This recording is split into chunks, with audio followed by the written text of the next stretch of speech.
భారతదేశానికి గర్వకారణమైన ప్రతిష్టాత్మక విద్యా సంస్థ Indian school of business ISB అంతర్జాతీయ ప్రమాణాలతో ఆధునిక బోధనలతో ఎందరో దేశ విదేశీ విద్యార్థులకు విద్యనందిస్తుంది. ఇంతటి ప్రతిష్టాత్మకమైన విద్యా సంస్థ హైదరాబాద్ రావడానికి ఒక మహానుభావుడి కృషి, పట్టుదల, అలుపెరగని పోరాటం, సంకల్పం దాగి ఉంది. అతడి వల్లే అసాధ్యమనుకున్న ఈ విద్యా సంస్థ హైదరాబాదులో స్థాపించబడింది. అతను మరెవరో కాదు, the one and only visionary man, Shri Nara Chandrababu Naidu గారు. నేను హైదరాబాద్ ఉమ్మడి ఆంధ్రప్రదేశ్ కు ముఖ్యమంత్రి అయిన వెంటనే విజన్ 2020 రూపకల్పన చేసి 20 సంవత్సరాల ముందుగానే హైదరాబాద్ ఎలా ఉండాలో ఊహించాను. అందుకోసం ప్రతిష్టాత్మకమైన జాతీయ, అంతర్జాతీయ ప్రాజెక్టులను ఎలాగైనా హైదరాబాద్ కు తీసుకురావాలనుకున్నాను. మిడ్ 1990లో పారిశ్రామికంగా వేగంగా అభివృద్ధి చెందుతున్న భారతదేశంలో పారిశ్రామిక అవసరాలకు అత్యున్నత మేనేజ్మెంట్ స్కిల్స్ ఉన్న మేనేజర్లు చాలా అవసరం ఉందని గుర్తించిన ఫార్చ్యూన్ 500 కంపెనీలోని కొంతమంది పారిశ్రామికవేత్తలు, కొంతమంది విద్యావేత్తలతో కలిసి ఒక అంతర్జాతీయ విద్యా సంస్థను ప్రారంభించాలి అనుకున్నారు.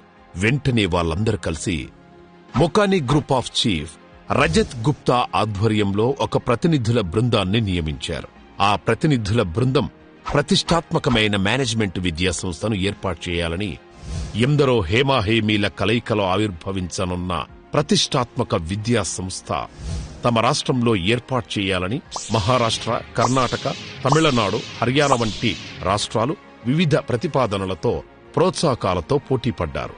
అయితే అంతవరకు కనీసం ఆలోచనలో కూడా లేని హైదరాబాదులో ఐఎస్బిని ఎలాగైనా ఏర్పాటు చేయాలని చంద్రబాబు నాయుడు గారు బలంగా సంకల్పించుకున్నారు.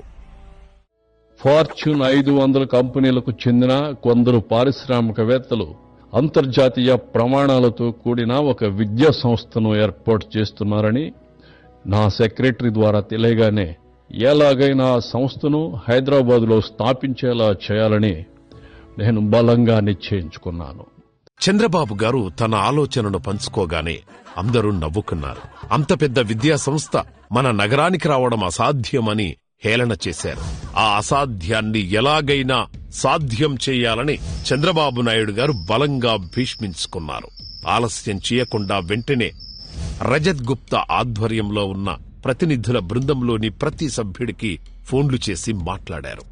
వాళ్లు వెంటనే ఐఎస్బి ఏర్పాటుకు బెంగుళూరు, చెన్నై, ముంబై వంటి మహానగరాలనే పరిశీలిస్తున్నామని, హైదరాబాదులో ఏర్పాటు చేయడం మా ఆలోచనలో కూడా లేదని నిర్మోహమాటంగా చెప్పారు.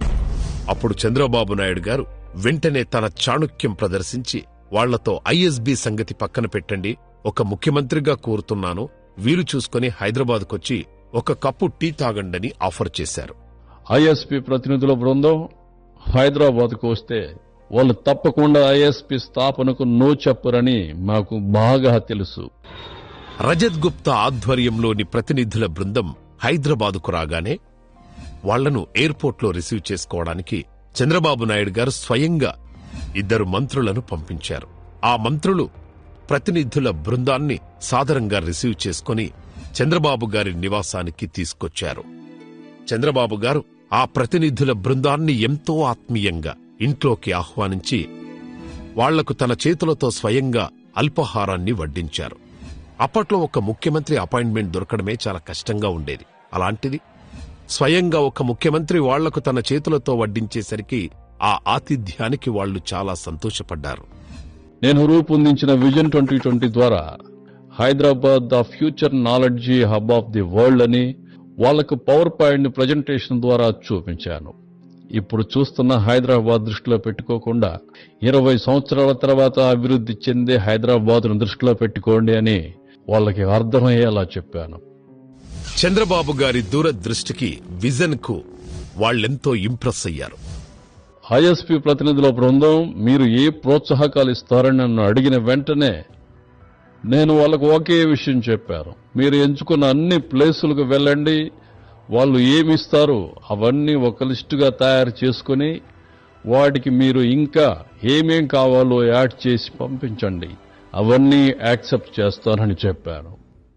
ఆ ప్రతినిధుల బృందం అప్పటికే కర్ణాటకలో ఐఎస్బీని స్థాపించాలని అన్ని ఏర్పాట్లు చేసుకుని కర్ణాటక ముఖ్యమంత్రి అపాయింట్మెంట్ కూడా తీసుకోవడం వల్ల చంద్రబాబు గారికి సారీ చెప్పి కర్ణాటక ముఖ్యమంత్రిని కలవడానికి బయలుదేరారు. వాళ్లు ఐఎస్బీ ఏర్పాటుకు కుదరదు అని చెప్పినా కూడా చంద్రబాబు గారు ఏమాత్రం నొచ్చుకోకుండా వాళ్లను స్వయంగా వాళ్ల కార్ల దగ్గరికి వచ్చి సెండాఫ్ ఇచ్చారు. అప్పుడు పక్కనున్న మంత్రులు బాధగా చంద్రబాబు గారితో ఈ అవకాశం చేజారిపోయినట్లే అని చెప్పగానే, మనకింకా అవకాశం ఉంది, ఈ ప్రతిష్టాత్మకమైన విద్యా సంస్థ హైదరాబాద్కే వస్తుందని నాకు బలంగా అనిపిస్తోంది. కర్ణాటకకు బయలుదేరిన ప్రతినిధుల బృందం అక్కడి ముఖ్యమంత్రిని కలవడానికి 3 గంటలు వెయిట్ చేయాల్సి వచ్చింది. అంతేకాకుండా వాళ్లు ఐఎస్బీ స్థాపనకు బెంగళూరుకు చాలా దూరంలో ఉన్న ఒక ఆటో ఫ్యాక్టరీ పక్కనున్న అంత అనువుగా లేని ఒక స్థలాన్ని చూపించి ఇస్తాము అన్నారు. అవన్నీ నచ్చని ప్రతినిధుల బృందం ఐఎస్బీని హైదరాబాదులో స్థాపించాలనే చంద్రబాబు గారి చొరవను, విజన్ను గుర్తు చేసుకుని పారిశ్రామికవేత్తలు తమ ఆలోచనను మార్చుకుని ఐఎస్బీ స్థాపనకు హైదరాబాదును కూడా పరిగణలోనికి తీసుకుని చంద్రబాబు గారిని మళ్లీ కలుసుకున్నారు. చంద్రబాబు గారు ఐఎస్బీ ఏర్పాటుకు గచ్చిబౌలిలో 264 ఎకరాల సువిశాలమైన అద్భుతమైన స్థలాన్ని చూపించారు. చంద్రబాబు నాయుడు గారు ఇచ్చిన రాయితీ ప్రోత్సాహకాలకు మరియు ఐఎస్బీ ఏర్పాటుకు చూపించిన అద్భుతమైన స్థలం ప్రతినిధుల బృందానికి చాలా బాగా నచ్చటంతో ఐఎస్బీని కర్ణాటకలో కాదు హైదరాబాదులోనే పెట్టాలనుకుంటున్నట్లుగా ప్రకటించారు. అలా చంద్రబాబు గారి కృషి, పట్టుదలతో 1999లో హైదరాబాదులో ఐఎస్బీ శంకుస్థాపన జరిగింది. 2001లో అప్పటి ప్రధాని అటల్ బిహార్ వాజ్పేయి హైదరాబాదులో ఐఎస్బీని ప్రారంభించారు. రాష్ట్ర అభివృద్ధిలో భాగంగా ఇప్పుడిప్పుడే తొలి అడుగులు పడుతున్నాయి.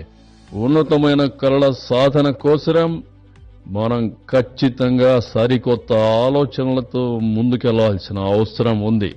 ఇంకా హైదరాబాద్ భారతదేశం మాత్రమే కాకుండా ప్రపంచానికే నాయకత్వం వహించే భవిష్యత్తును నిర్మించాలి మనం.